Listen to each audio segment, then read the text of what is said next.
Welcome to a weekly review of North Dakota's legislative news. Now, here's your host, Dave Thompson, with North Dakota Legislative Review. And welcome to North Dakota Legislative Review. I'm Dave Thompson. Thanks for joining us. We have now reached crossover. If you think of a hockey game, we have just finished the first period. The next part of the session will be the second period, and the conference committee becomes third period.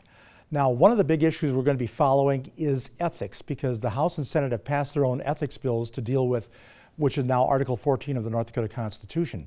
It will be considered in the other House, and what legislative leaders are telling us, they're going to try to take the best of both worlds and put them together. Also, some of Governor Burgum's initiatives did not make it through in the first half, but they could be revived. We're talking about the Theodore Roosevelt Library and Museum, and also the shift in prisons, and possibly closing the facility at New England. So those are interesting things we're going to be following in the second half. Lawmakers have gone through nearly 1,000 bills this session. Our political correspondent, Chad Mira, gives us an update on what's passed and what hasn't passed so far. State employees everywhere are still waiting to hear what kind of pay raise they can expect this year. One proposal that failed, a $300 raise each month for the first year, and a 1% raise the second year. Talks are still taking place. We're pleased to see that there's conversations happening right now. The House has got a different number than the Senate, but after the March forecast, we'll certainly be pushing harder to make sure that we get that 3 and 3 across. One thing we do know, the state is closer to adding more employees soon. SB 2124, the redesign of social services, passed the Senate with some amendments. For starters, counties will have more time to join forces and form zones across the state. It was a lot of a collaborative effort between the Department of Human Services, the Senate Human Services, and also with counties and county directors. So we had great representation there. Then there's HB 1066, Operation Prairie Dog, the bill that looks to use taxes from the oil and gas industry to fund infrastructure needs across the state.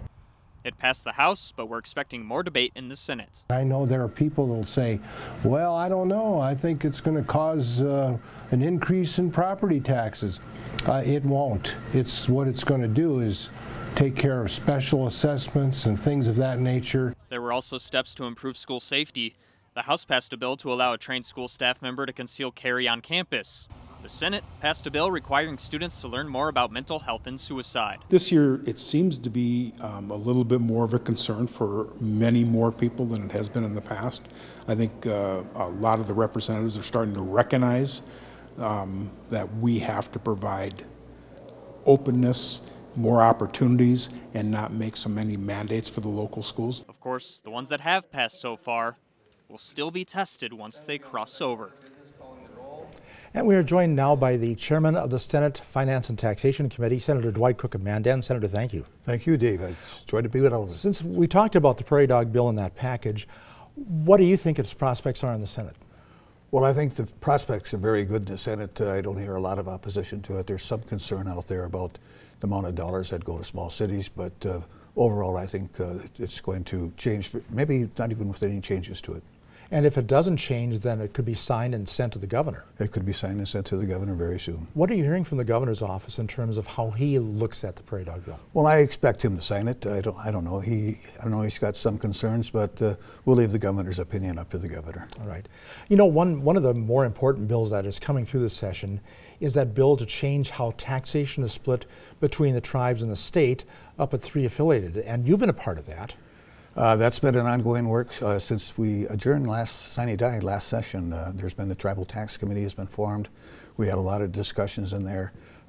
There was a lot to learn, I think, from both parties on how we work together.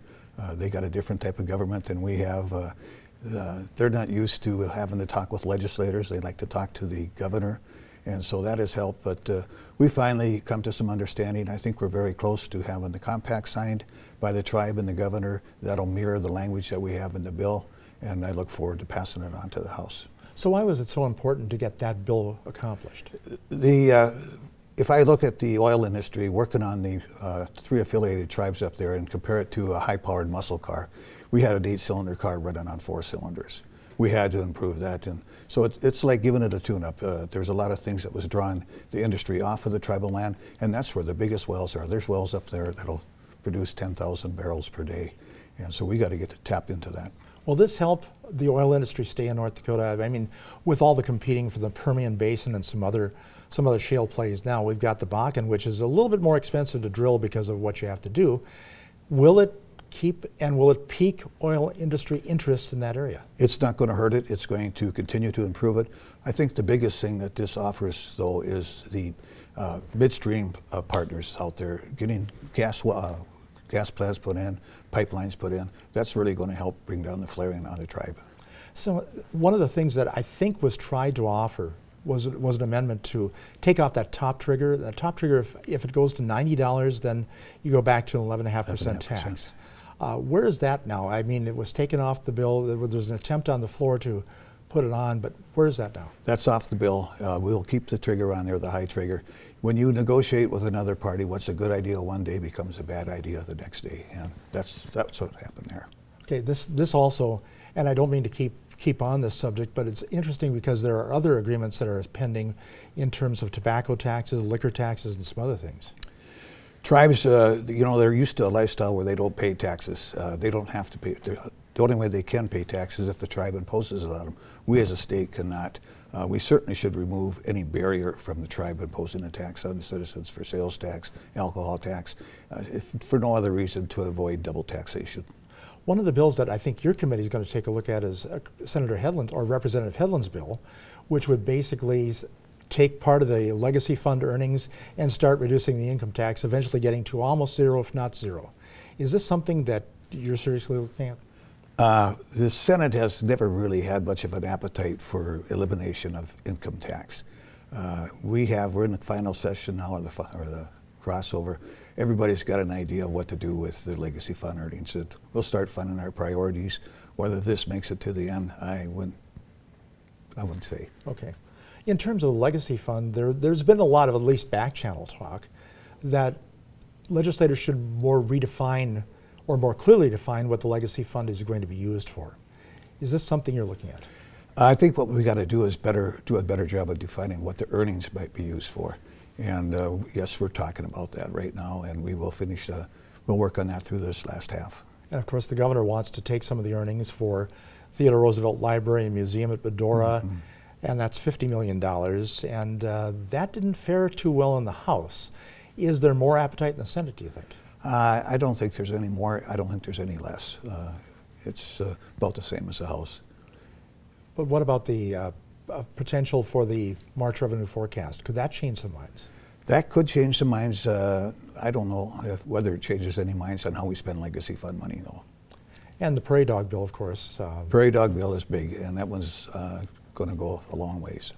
You know, is Mandan in there as far as the hub city?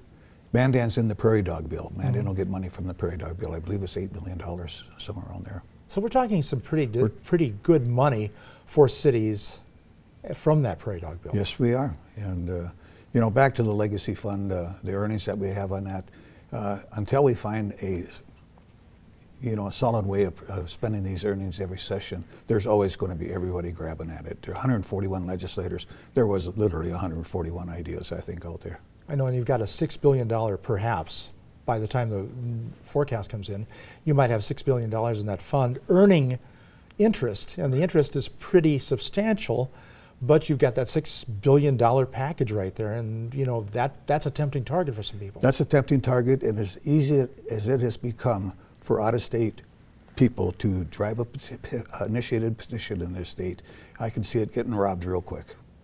You think there might be the chance that somebody will come up with something? I think there's always a chance that somebody's going to have an idea to spend the principle and get an initiated petition out there and try to get that done. In terms of that, there was the measure, of course, to, tighten up some of the constitutional things. For example, Senator Hogue's constitutional resolution, which we'll vote on, in terms of if one of these things is passed, it goes to the legislature. If the legislature says no, then it goes back to the people for another vote. As you're not necessarily in a finance and tax going to look at a bill like that, but if you had your druthers, how would you vote? I voted for it, and it's just a measure that would go to the people for them to vote on. We're not making a decision. We're saying to the people, do you want to make this decision? And so, do you think it's too easy? to put initiated measures on the ballot? Yes, I do. I think it's too easy to change the Constitution. If you look at the United States Constitution, how difficult it is to change that. We have, what, 25 amendments? And that's it. And it's just way too easy to change the North Dakota Constitution. And of course, another measure that's coming that did pass, about 500 words on a constitutional measure. Printed on the ballot. Printed on the ballot, which kind of makes the ballot a lot longer, perhaps, but nobody's going to read it. Nobody's going to read it, no. Exactly. But again, there's some concern is that people don't have necessarily the time to really dig into some of these measures and what they would actually do and how they're going to look on the ballot. We live in an entirely different world than I grew up in, that you grew up in. It's all social media. It's 10-second sound bites that people make decisions on, and it's kind of scary.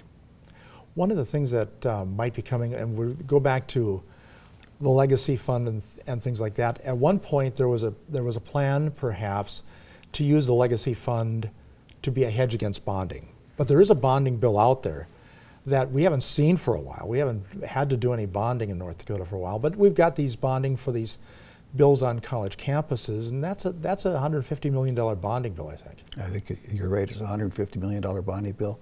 That has passed the Senate already. That's going over to the House. We have another $100 million bonding bill, $400 for the Prairie Dog 3. That's more infrastructure. And but we have a big need in this state for infrastructure, for roads and bridges. And the concept is you build them all now, and you can build them cheaper than if you wait till you have the cash. Okay, you just mentioned Prairie Dog 3. Is there another proposal coming? It's passed the Senate already. This is where we take $55 million of legacy earnings and leverage that to bond $450 million for cities, schools, counties, political subs for infrastructure. Okay, so there's some things going on out there, but it seems to me, and correct me if I'm wrong, there seems to be a realization that, a lot of money was put into the oil patch, and rightfully so because of all the trucks and all the infrastructure that needed to be out there, but there's infrastructure needs across North Dakota. Across the state, and we're taking care of the rest of the state with a lot of these bills today. Is there any appetite now to raise the gas tax? No, we killed it. I know you did kill it, but of course things are never dead until you do it sine die, because you've got the OMB bill, which they kind of hang ornaments on. Yeah. No, I think that with the money that we're putting into infrastructure and the fact that DOT themselves did not come and say, we need this, pretty much killed an appetite for passing that. We gave it some serious consideration. We lowered it to 4 cents, I think, from 7-cent increase, but it still didn't pass. At the same time, Minnesota's talking about a 20-cent increase, but they don't have something like a legacy fund. No, they don't. No, they don't. And when you look at the gas tax to help fix roads, a lot of states are going to a mileage tax, vehicle mileage tax, and I hate the thought of that, but that's the fairer way to do it. Okay. I have to go back to something that you really shepherded the last few sessions, and that's this idea of collecting sales taxes from internet sellers. The first results are in $5 million. That seems like a kind of a modest amount, but we're only talking about a couple months. What do you think? Well, I think we got 2 quarters in so far of sales tax collection. Really only 1 quarter. We didn't mandate that they start collecting until October 1. So we really only got the Christmas quarter. But $4 or $5 million, I think, for the first 2 quarters, I think that's good. It's very exciting. I'm looking at somewhere around $30 million, $35 million a year, a biennium. And I know you got some pushback when you were shepherding this through too. So yeah, funny it came from my side of the aisle too. But we got some pushback. We got some pushback in Congress. Of course, Congress never would fix it. It was their job to fix it. We finally went to the Supreme Court, and when the Supreme Court ruled on Thursday in favor of South Dakota, they said, Wayfair, you must start collecting and remitting South Dakota sales tax. We were the first state that actually had collection authority, and Wayfair was collecting North Dakota sales tax the following Monday. And it looks like over 1,000 firms, I checked with the tax department not too long ago, over 1,000 firms are collecting sales taxes. So that's all going to add up. Yeah, it's going to add up, and they're going to be registering every day as we move forward. There's going to be more sellers signing up. So how much is this going to affect our bottom line? Like I said, somewhere $35, $40 million. It'll be a positive note. And that's going to be, anything will help. Anything will help. As what happens when you get to crossover, it's actually in the red ink right now, but we know that the March forecast is coming up, and this happens all the time. Yeah, we're about 800 million in the red, I think, right now. But now we start going forward and figuring out what our real priorities are. And there's going to be some tears shed when somebody sees something that they thought was really a good bill. It's going to have to die. But we'll get to the end. It's all about balance. It's the same game every session. So we'll get there. What are you expecting from the March revenue forecast? I don't know if I'm that optimistic. I'm looking forward to it not going down. Our last quarter figures that I just read was down, except for, I think, sales taxes. And so I hope we just, everything looks good, growth. And the oil production is hanging in there pretty at 1.3, 1.4 million barrels a day. Yeah, so and that helps. We got to get through the cold winter now, so we'll see a little decline, I suppose, but hopefully it'll come back. Another thing that was accomplished last session was the idea of having the state take over county social services, which turned into what supporters said was permanent property tax relief. As we're going now, there's been some talk about redesign of social services. First off, did that really make a difference, do you think? Or is it too early to tell? For property tax relief? Yes. Yes, it made a difference. We also at the same time eliminated the 12% buy down. And so the two working together really determined whether a county got relief or did not get relief. But statewide it did, and statewide I think we're going to do a better job of delivering social services to more people, more efficiently, and for less money. And do you like this zone concept that's I do like the zone concept. It's 19 zones instead of 53 counties. And that's just a step towards efficiency. Yet I believe every office that's out there today continues to work for delivering social services. And at the same time, property taxes are being relieved. They're being relieved permanently. Permanent tax buy down, yeah. One other thing that that the Senate took a position on early on was this 2 and 3 concept. It was not only for raises, but how budgets are being handled. 2% the first year of the biennium, 3% the second year of the biennium. Is that something, do you think, is sustainable in the second half? I expect it to, yeah, I would fully say it's sustainable. I don't see any changes in that. The decision's been made, and I'm fairly confident that'll be the final decision. Is it something that you supported? I did, and state employees are important. I work firsthand with them, and they've gone quite a while without a raise, and they deserve it. And I think there was a change made that there's a minimum $80 for the first year. Is that correct? I think David, that's in the OMB. David Evans, yeah, you're catching me there. Okay, I just saw it in the OMB bill. Okay, okay. And of course, the OMB bill is about the last bill that's going to be voted on, so it's kind of interesting. We laugh about the OMB bill quite a bit. Yeah, it's going to receive everything that's left to do. Yeah. Where do you think the sticky wickets are?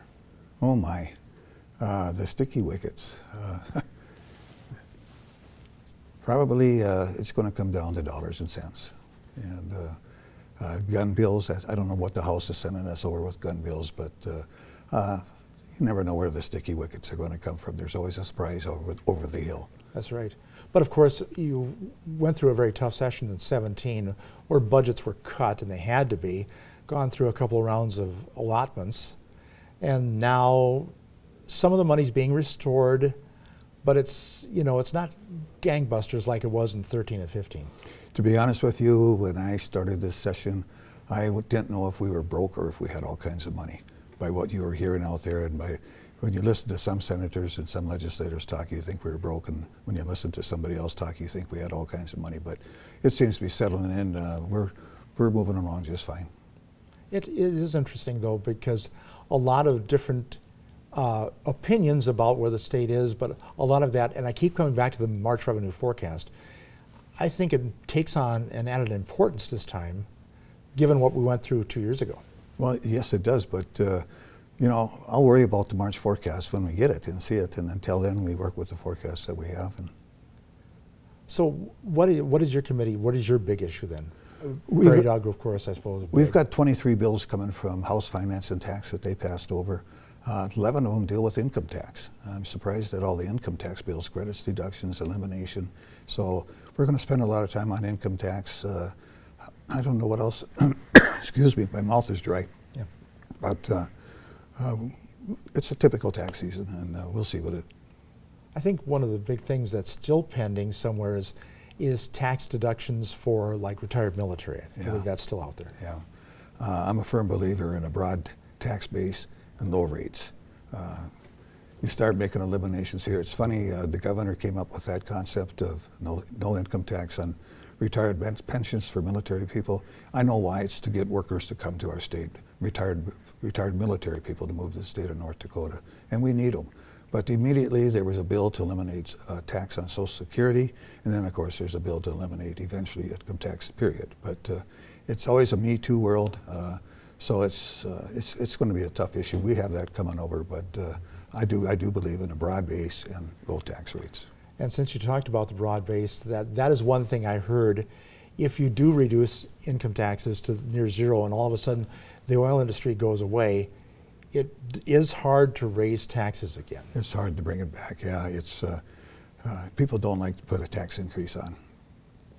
They don't. And do you see anything else in terms of potential things that might delay the session a little bit, or? You know what? I'm very optimistic that we get done in, I'll say 65 days. There's nothing to keep us from doing that. 65 days? Yeah, I wouldn't be surprised if we could get done in 65 days. We should. We're so far, the first half was the smoothest session I've ever recalled. I've never seen anything go as well. And if we can continue that, there's no reason why we can't get done real early. You know, it seemed to be in the Senate that was the case. The House, of course, had a lot more bills. Yeah, they did. But they did kill a lot of bills, so you won't have that much of a bigger workload this time. So. And they take a lot of time on every bill too.